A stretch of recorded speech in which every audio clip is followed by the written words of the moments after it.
Actual గా నాకు భగవంతుడు ఇచ్చిన మెసేజ్ యునైట్ ద క్రిస్టియన్స్ అందరినీ ఐక్యపరచమనేది మెసేజ్.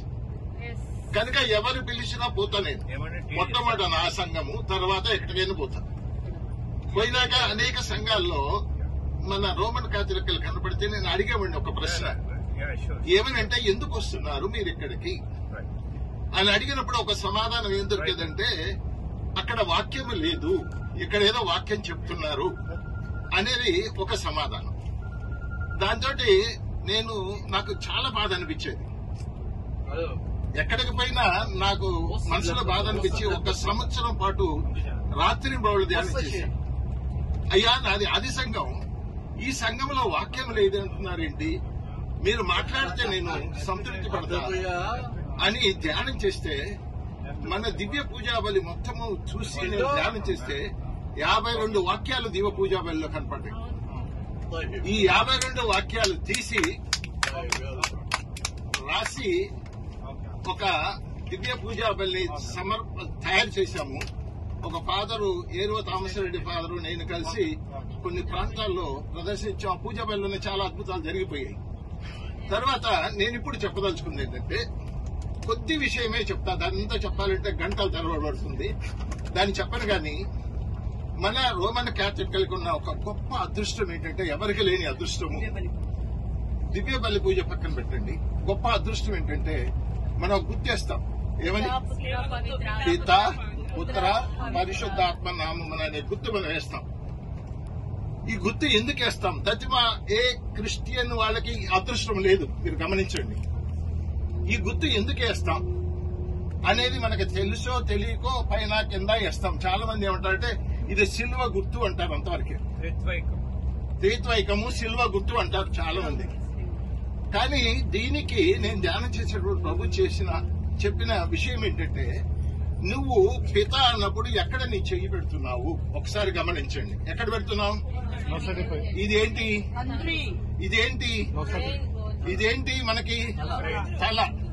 ఈ తల మన శరీరాన్ని మొత్తాన్ని నడిపించే ఆదేశాలు అదే ఇస్తుంది. ఈ తల మన శరీరములో ఉన్నత స్థానములో ఉన్నవాడు ఎవడు?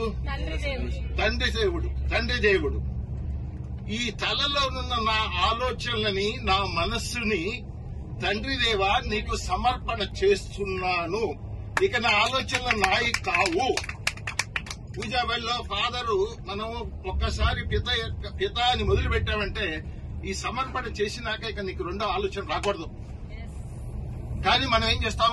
మధ్య పూజాబలిలో పరిగెత్తాం, అటు చేస్తాం, ఇటు చేస్తాం, ఏదో పూజలు చేసుకోసి ఇస్తాము. చేయకూడదు. ఇది అర్థం చేసుకోవడానికి ప్రయత్నం చేయండి. మొట్టమొదట మనము ఇక్కడ చెయ్యి పెట్టినప్పుడు మనం ఏం చేస్తామంటే, ఉన్నతమైన ఈ స్థానాన్ని, ఈ ఆలోచనల్ని, ఈ శరీరాన్ని నడిపించే ఈ తలలో ఉన్న ఆలోచనల్ని మొత్తాన్ని ఏం చేస్తామంటే మనము ఆ తండ్రి దేవునికి సమర్పణ చేస్తాము. అంటే ఇక నీ ఆలోచనలు నీవి కావు, అసలు నీకు సంబంధం లేదు. నీకు రెండో ఆలోచన రాకూడదు. నీ ఆలోచనలు మొత్తం తండ్రి నడిపించాలి అనే ఒక నిర్ణయానికి మనం రావాలి పూజాబలిలో పాల్గొనేటప్పుడు. రెండవ గుర్తు ఎక్కడ పెడతాం? హృదయం మీద పెడతాం. హృదయము దేనికి గుర్తు? దేవుని ఆలయం. అమ్మా, దేవుని ఆలయం కాదమ్మా. మనం మామూలుగా ఆలోచించండి, ఇక్కడ నుంచి రక్త ప్రసరణ జరుగుతుంది. గుర్తుపెట్టుకోండి, నీ జీవితాన్ని, నా జీవితాన్ని ఈ రక్త ప్రసరణ నియంత్రిస్తుంది, నడిపిస్తుంది. గుర్తుపెట్టుకోండి. అంటే ఈ శరీరము ఈ రక్త ప్రసరణ ద్వారా నడుస్తుంది, ఈ జీవము ఈ రక్త ప్రసరణ ద్వారా నడుస్తుంది. అంటే నా నడవడికని, నా జీవితాన్ని, నాలో ఉన్న రక్త ప్రసరణని నా కోసం రక్తము నడిపించిన యేసుక్రీస్తువా నీకు సంపూర్ణముగా సమర్పణ చేస్తున్నాను. ఇక ఈ శరీరము నాది కాదు, ఈ శరీరము నాది కాదు, నీ సొంతం. ఒకటి, ఆలోచనలు సొంతం చేస్తున్నాం దేవుడికి. రెండవది ఏమన్నా శరీరాన్ని సొంతం చేస్తున్నాము. మూడవదిగా మనం ఎక్కడ గుర్తు వేస్తామంటే, 2 భుజాల పైన గుర్తు వేస్తాం. భుజాలు దేనికి గుర్తు? శక్తి. మనకి శక్తికి గుర్తు ఏంటి? పరిశుద్ధాత్మ దేవుడు. ఇక మూడవదిగా ఏం చేస్తామంటే, ఇంకా నాలో ఏ శక్తి ఉన్నా ఏ భాగంలో శక్తి ఉన్నా ఆ శక్తిని మొత్తాన్ని కూడా నీకే సమర్పడిస్తారు. ఇక రెండో ఆలోచన లేదు, రెండవ శరీరం లేదు, రెండవ శక్తి లేదు. ప్రతి నడవడిక, ప్రతి శక్తి, ప్రతి ఆలోచన, ప్రతి నా శరీరంలోని ప్రతి భాగాన్ని మీ ముగ్గురికి సమర్పణ చేస్తున్నా.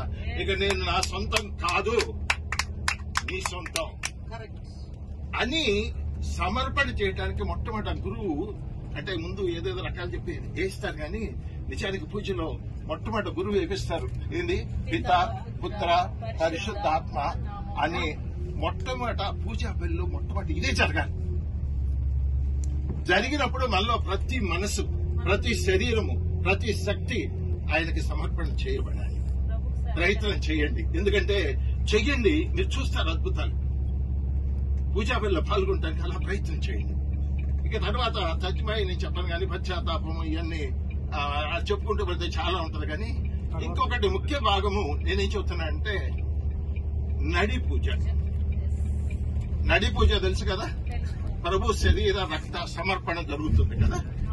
సమర్పణ జరిగినప్పుడు మన విశ్వాసం ఏంటంటే, ఇప్పుడు నేను ఒక మాట చెప్తాను. ఇప్పుడు ఒక కట్టె తీసుకొచ్చారు, చెక్కని తీసుకొచ్చి ఒక కుర్చీని చేశారు. దాన్ని ఏమంటాం మనం? కుర్చీ అంటాం, చెక్క అనం. దాన్ని ఒక తలుపు చేశారు, ఏమంటాం? తలుపే అంటాం. దాన్ని ఒక పడవని చేశారు, దాన్ని ఏమంటాం? పడవే అంటాం. ఎందుకని అంటాం అలా? అది అలా మార్పు చెంది కనుక దాన్ని పడవగానే చూస్తాం, పడవే అంటాం. దాన్ని చెక్క అంటే ఒప్పుకోం, పిచ్చోడు అంటాం మనం. అలానే మన మానసిక మార్పు కూడా ఎలా ఉండాలి అంటే, ఆ సప్రసాదాన్ని, ఆ రసాన్ని చూసినప్పుడు, పూజలో ఆ ప్రార్థన జరిగినప్పుడు